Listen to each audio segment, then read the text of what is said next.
What is up, everyone? Brandon Ferst, aka First Report, representing the First Off the Bench podcast network. Everyone comes off the bench, but we are first off the bench. Welcome into another edition of the Call to Post, our weekly thoroughbred horse racing podcast. Myself and my co-host, Raider Jim Martinez. You can find him at Raider Jim 1090. Mr. Martinez, how are you doing today, sir? Hey, I'm doing great. We just talked basketball. We're going to talk horse racing, and the sun's out. A 3-day weekend for me.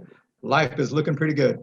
Amen. Yeah, we had our, as you said, our 1/100th of our monthly quota of rain earlier today. Absolutely. Came through about an hour and a half, dumped, and I believe it's all already soaked up, and it's all another nice day here in San Diego and here in Southern California. Hope you are having a nice day wherever you are listening or watching. Make sure you like and subscribe. Make sure you reach out to us. Once again, Raider Jim at Raider Jim 1090, myself at First Report, FERST Report. Any questions, comments, concerns, feel free to let us know. But let's dive into this week's Call to Post. We'll get to kind of the big race of the day. Lots of big races coming up this weekend. A lot of money being thrown around, but there is the Risen Star, a 50-point Kentucky Derby qualifier. We'll get to that in a bit. But before we do that, let's talk about last week's Kentucky Oaks. At Tampa Bay, the Kentucky Oaks qualifying race. It was the Sam F. Davis Stakes. Candyman Rocket got the points in the Kentucky Oaks qualifier for their Kentucky Oaks qualification. They win $820, $5 even, and $420. Behind that was the 8-horse Nova Rags, paying $760 to place, $520 to show. And Hidden Stash, the 1-horse, paying $460 to show. A lot of money on this tote board. Big dollars and big cents, really, wherever you look. When you see all 3 horses pay $4.20 or more in the show category, you know there was some numbers thrown around. Obviously, Smiley Sabatka was the favorite, the horse that I think most people thought. I believe I was actually on Known Agenda thinking about it now, but a really, really interesting race down there at Tampa Bay Downs, the Sam F. Davis Stakes, getting everyone ready, getting some points for those Kentucky Oaks races. I'm having a technical issue right here. No worries. Here we are, Candyman Rocket, Nova Rags, and Hidden Stash. Yeah, you said it. I mean, when you see 760, 520, 420, all the way down the road, it was pretty much even betting all the way. The Exacta only paid $33. You had a trifecta that paid, the 50% trifecta paid $118.10, which isn't bad. But to get that, you were going to have to put some money down to really make it worth your while. Yeah, it was a nice little start as we get, closer and closer. We just talked about on our, college basketball podcast, In the Paint. Go check it out if you haven't already. That we're getting closer and closer to March Madness. Well, guess what? And on this podcast, we're getting closer and closer to that first Friday and first Saturday in May. Obviously, the first Friday is the Kentucky Oaks, and then the first Saturday is the Kentucky Derby. Yeah, and a promising note on that, I actually saw a blurb on one of the sites today that said that they are, in fact, already going to start selling the tickets for the Derby. So I think it's going to be limited attendance. It won't be 100,000 plus and everybody jammed into the infield, of course, but it will just be nice to see some fans that will be allowed to get back into the grandstand area, the paddock area this year for the race. And let's hope, because unfortunately last year with all the upheaval that went on, there were also the added concerns and troubling things that surrounded the Derby with wanting to suspend the Derby because of the Breonna Taylor situation. Yes, for more reasons than just horse racing. Hopefully nothing like that will happen anytime, ever. But we shall see. And I hope that, with the signaling of the Derby selling tickets, I know it's Kentucky and we're here in California, but I hope that is kind of the beginning of the door opening. As once again, we'll bring it up. We have to do it every podcast. This summer or this November, we are hoping, planning, knocking on wood, we will be there one way or another at Del Mar for the 2021 Breeders' Cup. The tickets The Breeders' Cup announced that they are delaying the sale of tickets, which isn't terrible. It's a delay. It's not a cancellation. It's a delay. Everyone just take a minute. We'll see where it is in a couple months. I don't think they'll worry if they have to sell tickets the night before the thing actually goes off. I still think they'll sell out. So I have to believe by June, even if they have to postpone sales until mid-June, end of June, as you said, they're not going to have trouble selling that out. By that time, if people are allowed into Del Mar to attend, that means things are looking in the right direction as far as COVID goes, and people will get on planes and people will travel to San Diego. Exactly. And that's the key too. Another part of it too is the plane and the travel and stuff like that. Not always necessarily just what's going on here in San Diego or in the state of California, the venue of the place. How are people? And this is also, as we saw last year's Breeders' Cup, a very international event. Some of the top contenders and some of the best runners in this entire race, or all these races, are coming from either across the pond or down, South America, really all over. We'll even see some of the Asian bred horses make some noise. But moving on to the Withers. Oh my, what a race this was. It was a Kentucky Derby qualifier. Excuse me. We had essentially a 4-horse photo for the win. I mean, you're talking about nostrils separating 10 points and 1 point in the Kentucky Derby. It's absolutely crazy. But when it was all settled, Risk Taking took home the Withers. Chad Brown horse, what do you know, pays $580, $390, and $270. Not as profitable as we saw in Tampa, but the place horses overtook. Todd Pletcher horse paid $7 to place and $460 to show. Once again, this horse was actually more profitable than Risk Taking because of its odds. And then, of course, Capo Cane was a horse that I bet on and I thought was going to get the job done a bit. I mean, look, all these horses, all of those 4 horses, you can't really, say, oh, a disappointing effort, because it was a photo, it was a nose, it was inches, a game of inches. So it's unfortunate, but when it's all said and done, Risk Taking gets all 10 points in their Derby points, and then overtook, I believe it goes 10, 5 to 1. Yeah. And Capo Cane actually ran a little bit of a sluggish race. Yeah. Just never seemed that he was able to, seemed like he was going to move up a little bit and then just couldn't hang on, ran out of gas.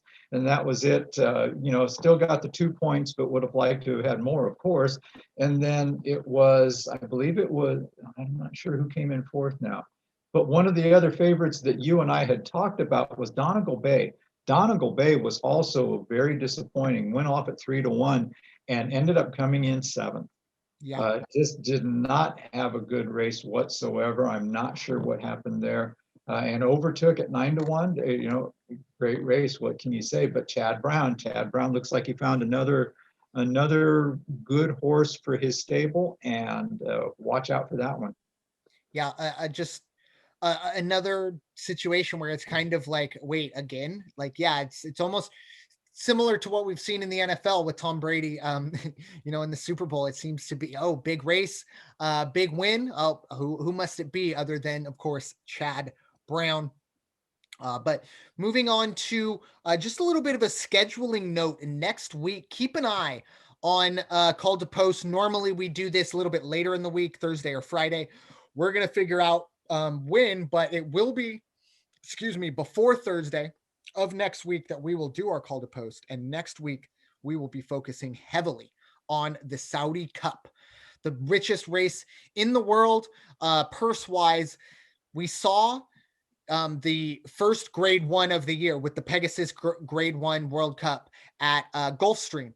That was obviously won by Knicks Go, another fantastic run from an absolutely fantastic horse. It was announced that Knicks Go, I didn't check it the last couple days, but after its last workout, the training staff, I believe that's a Chad Brown horse, has given the green light, and Knicks Go will be traveling to the Saudi Cup and ready to run in that race. I can't wait to see that horse run. I know there will be a couple others that ran in that race as well that will probably go take their shot, but Knicks Go will have to be the favorite. Keep an eye on all that. We'll keep you posted throughout the week of when that call to post will be going on, but keep an eye no later than Wednesday. If it's Wednesday night, make sure you head to wherever you listen or watch these videos, and that video will be out for the Saudi Cup, because that is a big, big race.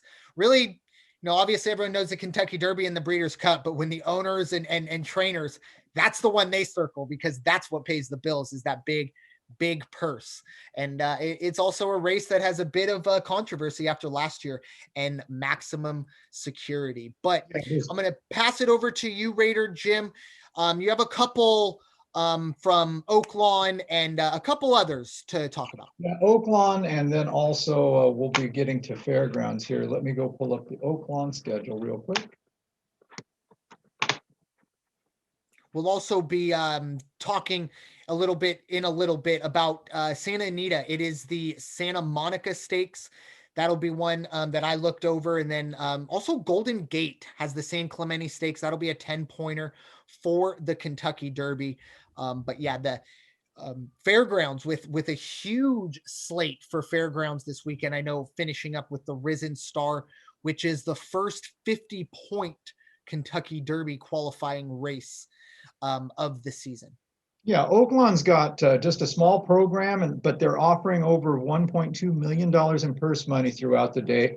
And the big races are going to be the number 7 race, which is the Dixie Belle Stakes, $150,000 race for 3-year-olds. Small field, which is going to be a good one to look at, because you have a chance to do some boxing here, make some good money on exactas, or maybe trifecta combination if that's your game. Now, I will say you're gonna have to put down a little bit of money, because the biggest odds you have right now, morning line, are 8-1, and that's the number 2 horse, Miss 20. The horse I like in this race is Going Good, and Going Good is the 6th horse, going to be running on the outside of a small field, but that is a Brad Cox horse.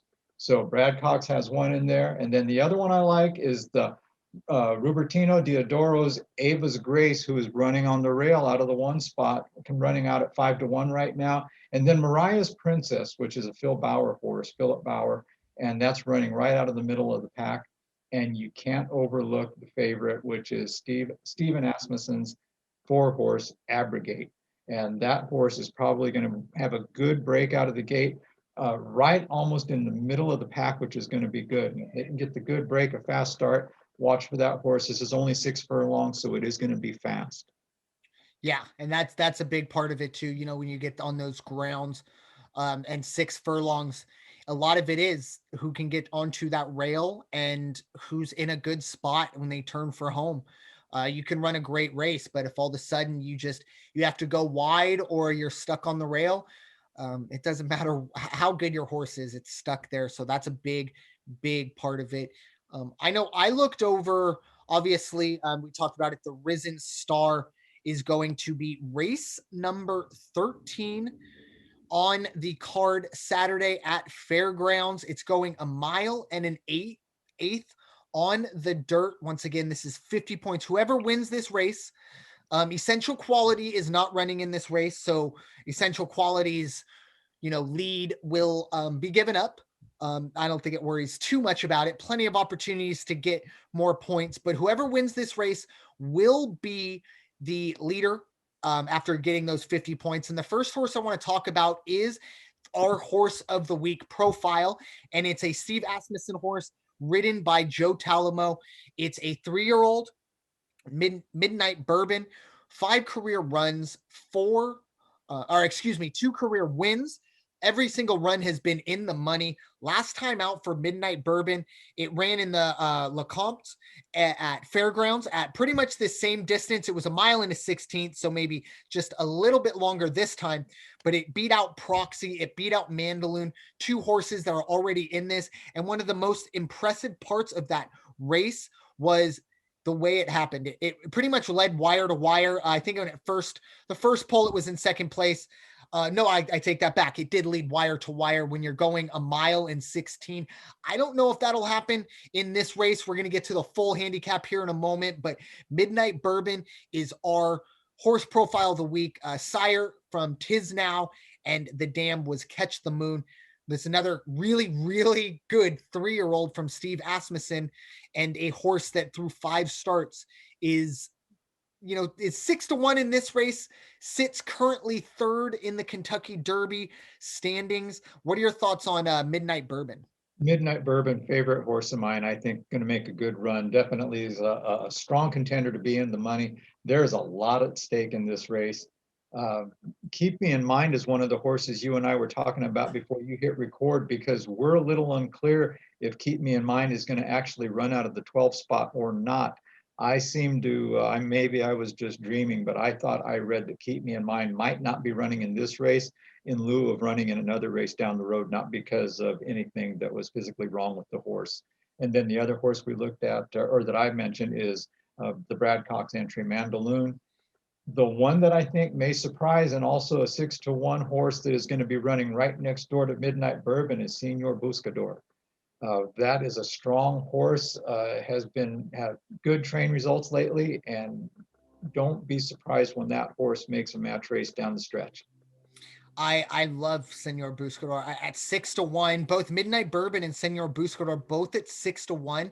I love those numbers. I also, when you do look at Keep Me in Mind, if this horse does run, this is a very interesting run that we've seen from this horse. It made its debut at Churchill back in September, ran well, lost out to Arabian Prince, who at the time was, really one of the top 2-year-olds, and then was right there with as close as you could be. I mean, it was a combined 5 lengths. It lost out to Essential Quality and Hot Rod Charlie the second time in the Breeders' Cup Juvenile. But now that Essential Quality, Hot Rod Charlie aren't there, Arabian Prince, it beat last time out, and I believe that's the Jockeys Club. It also beat Smiley Sabatka, a team or a horse we talked about when we talked about I believe it was the Tampa Bay race.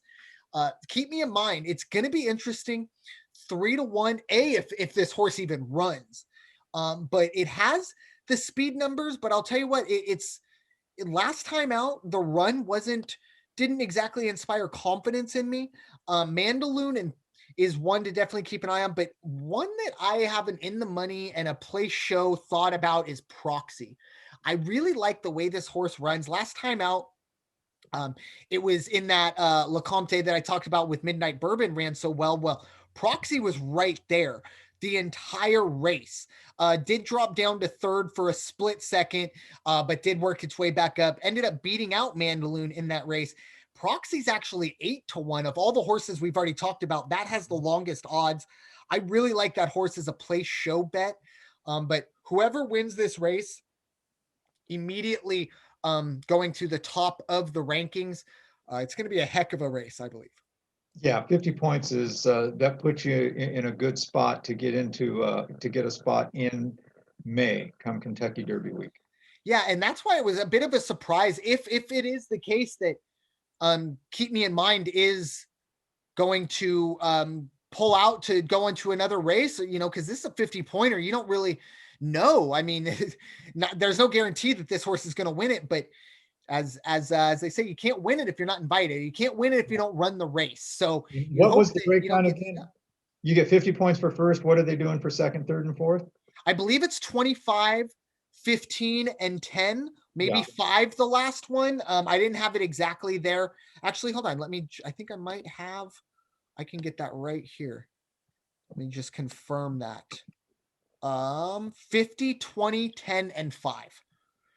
That's a lot of points. Yeah, a lot of points. I mean, just for example, you finish in 3rd place, and that's pretty much a win in any of the other Derby prep races we've seen thus far. Right.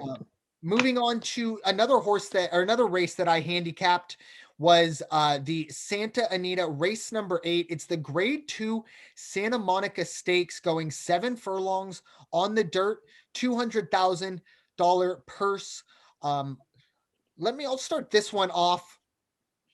This is, once again, I feel like whenever we talk about a big race at Santa Anita, we should just throw the caveat that, okay, there are multiple Bob Baffert horses here in this one. I And think that's we've what's got going on 3 here. in this one. Yeah. For me, the horse that really jumps out to me, and it's at 4-1, it's Fair Maiden. This is a horse that shocked everybody when it went out and won the La Brea, beating Golden Principle and Marineth, two horses that are not only running in this race, but also highly thought of. This is a horse that won at almost 21-1. It's a horse to keep an eye on. It's gone 7 furlongs, obviously last time out, beating those horses. I like what I see from that horse. I also really like this is more the jockey trainer combo. But when you have Bob Baffert and Mike Smith together on an 8-1 horse morning line, that will get my antennas rolling. That is Golden Principle, currently 8-1. As I said, that was a horse that finished second to Fair Maiden in that La Brea. This is a horse that has kind of done a lot of optional claiming. Did run in the Santa Ynez in January of last year. Mike Smith aboard, and it came in third. So we'll see how this horse runs, but at 8-1 for a Baffert Smith combo, that's going to get my attention immediately. Yeah, the other 2 I like are the number 4 horse, Hard Not to Love, which is a sheriff's horse. Juan Hernandez is going to be riding that right now at 3.5-1. And then also, you talk about jockey trainer combinations and 8-1 odds. How about the number 8 horse, Amuse? That's a Richard Mandela horse with Drayden Van Dyke riding. I would keep my eye on that one. And I just can't help it, but I'm going to look at the 11 horse and watch the morning line because it's Doug O'Neill and Umberto Rispoli. At 12-1 right now. If that horse starts moving and you get down to an 8-1, that means somebody knows something, and it probably means Doug O'Neill knows what he's doing, and that horse is going to spoil the party and end up in the money and ruin it. Not ruin, it's really going to make somebody's trifecta very profitable.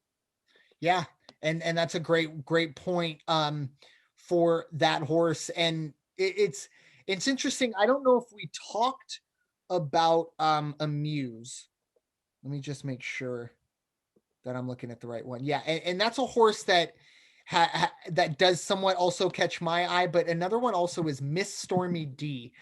This is a horse that we've talked about in the past, and for the most part has been on the optional claiming, but has kind of jumped up. And last time out, it wasn't anywhere near the win, but at 15 or 14-1 to come in second place. It was 6 lengths off the lead in the La Canada.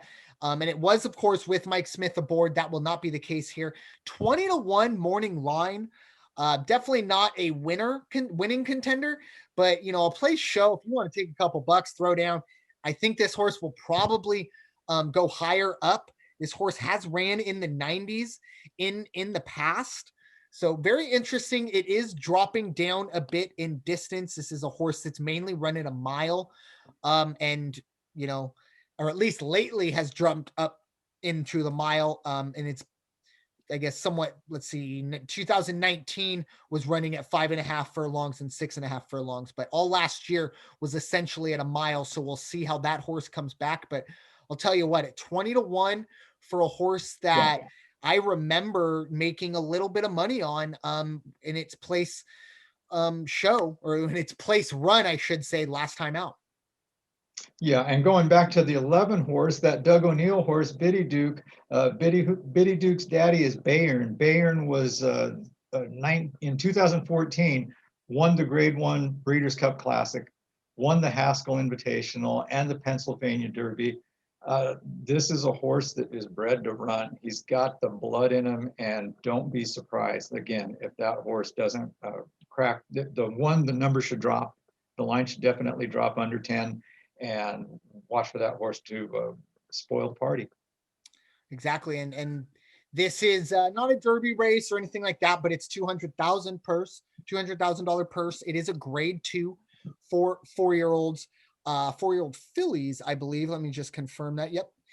So that'll be interesting at Santa Anita as we get, closer towards, as I said, not only the Kentucky Derby, but once that gets rolling, then of course the Breeders' Cup qualifying races will be rolling on. Is there anything, any other races you wanted to talk about? Anything I missed? Yeah, well, we talked about the race 13.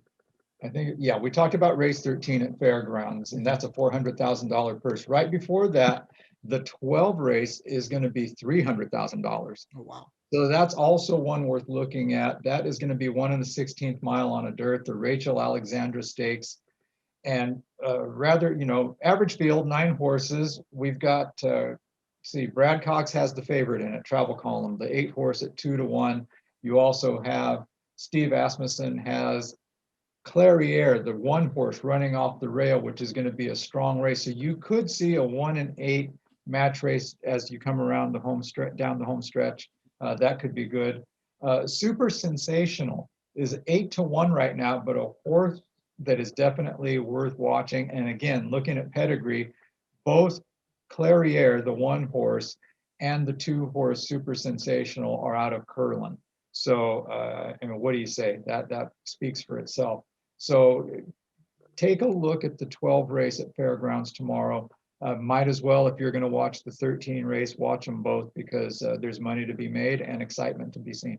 Exactly. And very similar to what we saw in the Kentucky Derby, this Rachel Alexandria will be a 50-pointer for the Kentucky Oaks. So we'll have 50, 20, 10, and 5 points to be passed out in the Kentucky Oaks. As I just pull up, I believe Vequist is still at the top. Yes, so we still have Vequist at the top with 24 points. Day out of the office, 18 for Calypso, Girl Daddy, and Varda, both with 14 to round out the top 5. That is the Kentucky Oaks.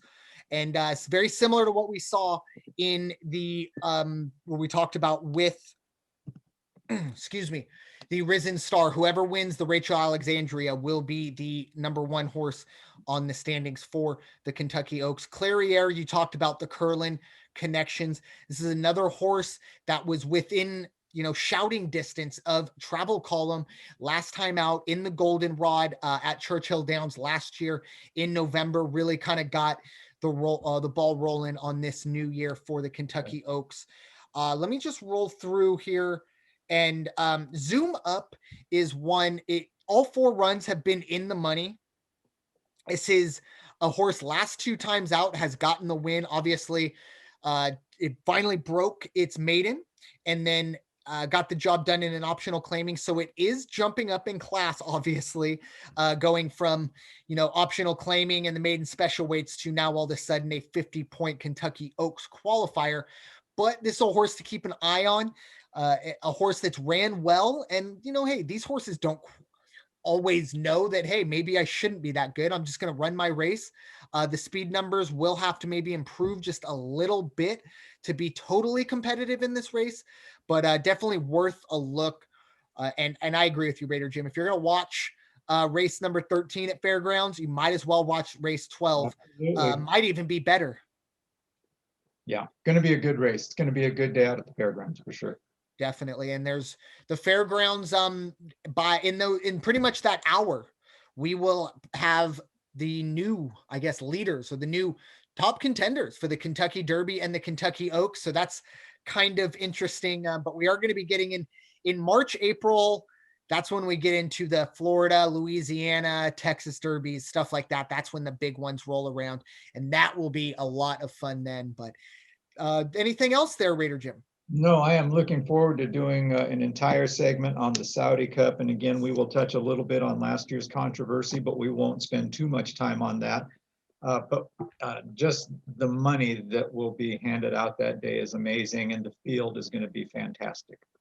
Yes, and we'll have all the information, how to watch, when it's going on. Mainly, we got to go look that up, pull out the calculators, hold the, maybe do a little bit of long division, carry the 1s and 5s and all that stuff, figure out when that will be going off. Because obviously, Saudi Arabia, they're going to be a little bit of a time differential, but we'll let you know. And obviously, not only that, we'll give you our picks.